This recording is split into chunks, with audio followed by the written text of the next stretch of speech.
بسم الله الرحمن الرحيم. الحمد لله الذي هدانا للإسلام وما علينا بتنزيل الكتاب وبعث محمد خير الأنام. اللهم صل على عبدك ورسولك وأصحابه الكرام. أما بعد، فأعوذ بالله من الشيطان الرجيم. بسم الله الرحمن الرحيم. فخلف من بعدهم خلف أضاعوا الصلاة واتبعوا الشهوات فسوف يلقون غيا. وقال تعالى: ألف لام ميم ذلك الكتاب لا ريب فيه هدى للمتقين. وقال النبي صلى الله عليه وسلم: نعمتان مغبون فيهما كثير من الناس الصحة والفراغ. وقال النبي صلى الله عليه وسلم: بين العبد وبين الكفر ترك الصلاة. صدق الله العظيم. میرے محترم بزرگوں بھائیوں، اللہ رب العالمین نے ہماری کامیابی کے لیے جو احکام اتارے ہیں اس کا ماننا اور پھر اس پر عمل کرنا ہماری ذمہ داری ہے۔ اللہ رب العالمین نے ہماری کامیابی کے لیے جتنے احکام اتارے ہیں اس کا ماننا بھی ضروری ہے اور اس پر عمل کرنا بھی ضروری ہے۔ اگر ہم چاہتے ہیں کہ ہماری قبر اچھی ہو جائے، اگر ہم چاہتے ہیں ہماری آخرت اچھی ہو جائے، اگر ہم چاہتے ہیں کہ حشر کے میدان میں ہمیں شرمندہ نہ ہونا پڑے، تو ہم اللہ کے احکام کو مانیں اور اس پر عمل کریں۔ اللہ کے ہر حکم کے دو درجے ہوتے ہیں، ایک ماننا اور دوسرے عمل کرنا۔ اگر اللہ نے نماز فرض کی ہے تو اس کو ماننا، جو شخص نہ مانے وہ کافر ہو جاتا ہے۔ اس لیے اللہ کے ہر احکام کو ماننا، جتنے احکام اللہ نے فرض کیے ہیں اس کا ماننا ہمارے لیے ضروری ہے۔ مثلا اللہ تعالیٰ کو پسند ہے کہ ہم سچ بولیں، تو یہ اللہ کا حکم ہے، ہمیں ماننا پڑے گا۔ اگر اللہ نے ہم سے بتایا کہ جھوٹ نہ بولے تو ہم جھوٹ نہ بولیں، یہ اللہ کا حکم ہے۔ اگر اللہ نے ہم سے روزہ کہا ہے فرض ہے تو اس کا ماننا ہمارے لیے ضروری ہے۔ اللہ نے اگر کہا ہے اپنی نگاہوں کی حفاظت کرو، خیانت نہ کرو، یہ اللہ کا حکم ہے، اس کو ماننا ضروری ہے۔ اور کوئی شخص اللہ کے حکم کو نہ مانے وہ مرتد ہو جاتا ہے، وہ کافر ہو جاتا ہے۔ اس لیے ایک ماننا اور پھر ایک عمل کرنا۔ ماننا تو ضروری ہے، اس میں کسی حال میں بھی معافی نہیں ہے کہ ہم نہ مانیں۔ اللہ کے احکام جو فرض کیے ہیں ہم مانیں۔ اگر اللہ نے نماز فرض کی ہے، جو شخص نماز کو سرے سے ہی نہ مانے وہ کافر ہو جاتا ہے، جو نہ مانے۔ اس لیے کہ ماننا ضروری ہے۔ جو شخص مانتا ہے لیکن پھر نہیں پڑھتا تو وہ گناہگار ہوگا، لیکن ماننا ضروری ہے۔ جو شخص نماز کی پابندی نہیں کرتا وہ گناہگار ہے۔ اس لیے ایک ماننا ضروری ہے، دوسرے عمل کرنا۔ اللہ رب العالمین نے اگر نماز فرض کی ہے، ایک ہم مان رہے ہیں مسلمان ہیں کہ اللہ نے واقعی نماز فرض کی ہے، اس کو ماننا اور پھر اس کو اپنی عملی زندگی کے اندر لانا۔ اس لیے فرمایا کہ اس شخص کا اسلام میں کوئی حصہ ہی نہیں ہے جو نماز نہ پڑھے۔ اسلام میں اس کا کوئی حصہ ہی نہیں ہے جو نماز نہ پڑھے۔ نماز تو دین کا ستون ہے۔ اسلام ایک عمارت کی مثال دیتا ہے کہ ایک عمارت ہے اسلام، جو اس کا مین پلر ہے، جو ستون جسے کہا جاتا ہے، وہ اسلام میں نماز ہے۔ جو نماز نہ پڑھے گویا کہ اس نے اسلام ڈھا دیا۔ اللہ کے رسول صلی اللہ علیہ وسلم آخر زمانے میں جب آپ کا انتقال ایک دم قریب ہے، آپ اللہ کے پاس جا رہے ہیں، اس وقت بھی اپنی امت کو نماز کے بارے میں تاکید کر رہے ہیں کہ نماز نماز نماز، ہر حال میں مسلمانوں نماز پڑھو اور اللہ سے ڈرو۔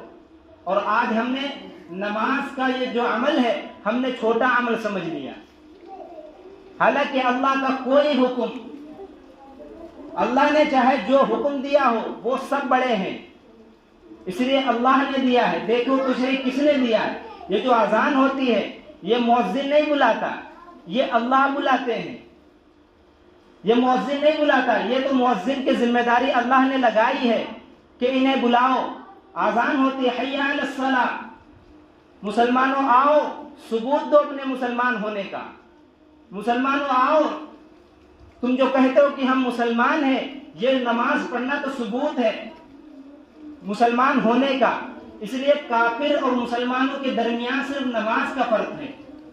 وہ نماز نہیں پڑھتے, ہم نماز پڑھتے ہیں. اور کیا ہے؟ صرف ایک ہی تو فرق ہے, وہ نماز ہے. اللہ نے قرآن مجید کے اندر فرمایا فَخَلَفَ مِن بَعْدِهِمْ خَلْفٌ أَضَاعُوا الصَّلَاةَ وَاتَّبَعُوا الشَّهَوَاتِ فَسَوْفَ يَلْقَوْنَ غَيًّا.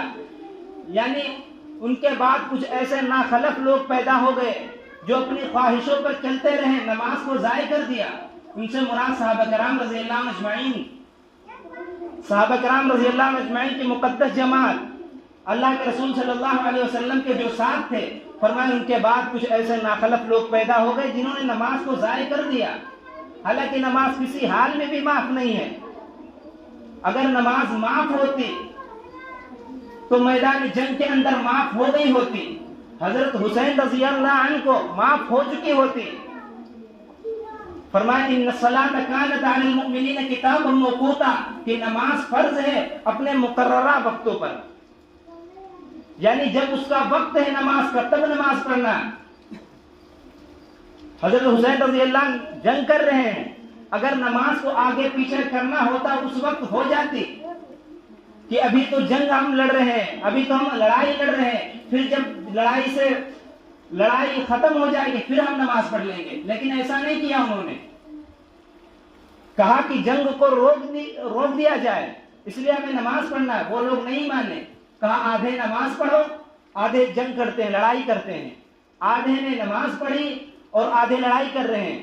جب وہ فارغ ہوئے تو انہوں نے نماز پڑھی. اگر آگے پیچھے کرنا ہوتا اس وقت کر دیتے کہ چلو ہمارے پاس وقت نہیں ہے, ہم لڑائی لڑ رہے ہیں, جب ہم فرصت میں ہوں گے تو ہم نماز پڑھ لیں گے. جیسے ہم لوگ کرتے ہیں نا, جب سفر میں جاتے ہیں کیا کہتے ہیں کہ وقت نہیں ملا یا موقع نہیں تھا اس لیے ہم نماز نہیں پڑھ سکے, اس لیے ہم نماز نہیں پڑھ سکے. آگے پیچھے نہیں کرنا ہے, نماز تو ہر حال میں فرض ہے. اس لیے قرآن میں ہے ان الصلاۃ کانت علی المؤمنین کتابا موقوتا, مومنین پر نماز اس وقت فرض ہے جب اذان ہو جائے. یہ ثبوت ہے کہ مسلمان ہونے کا, اس سے پہچانا جاتا کہ یہ مسلمان ہے.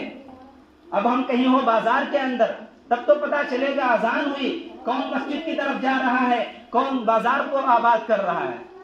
فرمایا انما یامر مساجد اللہ من آمن باللہ والیوم الآخر, ایمان والوں کی پہچان یہی ہے کہ وہ اللہ کے گھروں کو آباد کرتے ہیں, وہ اللہ کی مسجدوں کو آباد کرتے ہیں.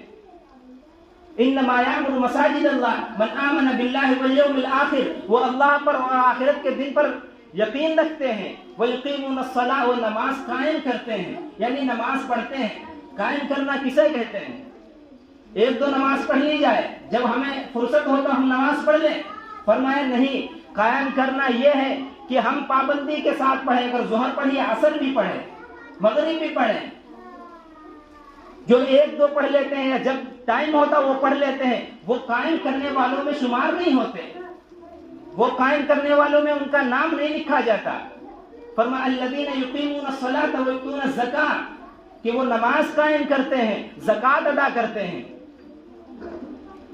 یعنی نماز پڑھنا بھی ضروری ہے اور اللہ کے راستے میں مال خرچ کرنا ضروری ہے.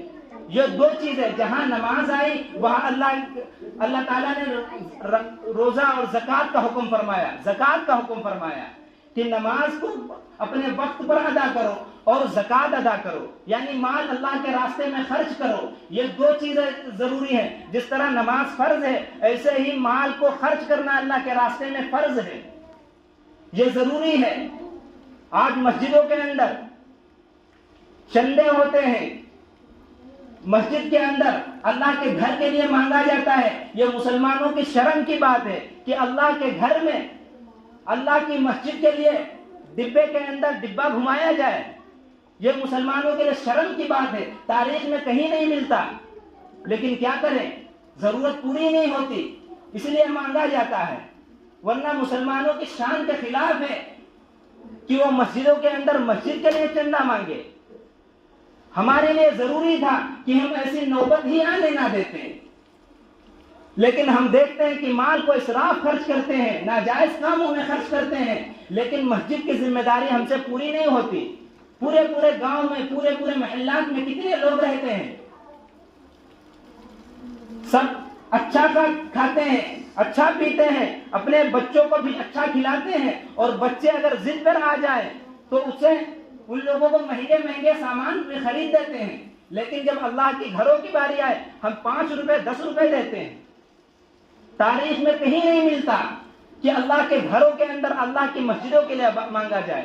اس لیے ہماری ذمہ داری ہے کہ ایسی نوبت ہی نہ آنے دے کہ ہمیں مانگنا پڑے۔ اس لیے نماز اور زکوٰۃ اللہ نے فرض کی ہے، فرمایا کہ اپنے مال کو اللہ کے راستے میں خرچ کرو اور ان لوگوں کے لیے خرچ کرو جو مسکین ہیں، یتیم ہیں، مسافر ہیں۔ یہ مال جو اللہ نے ہمیں دیا ہے یہ ہمارا اپنا مال نہیں ہے، اس میں اللہ رب العالمین نے تمام حصے کیے ہیں۔ اللہ فرماتا ہے وَيُقْرِضُ اللَّهَ قَرْضًا حَسَنًا، کون ہے جو اللہ کو قرض حسنہ دے؟ صحابہ کرام رضی اللہ عنہم اجمعین کی زندگی پڑھو، وہ اپنے استعمال کے لیے بہت کم رکھتے تھے، لیکن اللہ کے گھروں کے لیے اور اللہ کے دین کے لیے وہ لوگ خرچ کرتے تھے۔ ایک سائل آیا اللہ کے رسول صلی اللہ علیہ وسلم کے پاس، آپ کے پاس کچھ نہیں تھا، آپ نے حضرت عثمان رضی اللہ عنہ کے پاس بھیج دیا اور کہا جاؤ ان سے لے لو، تمہیں ضرورت ہے۔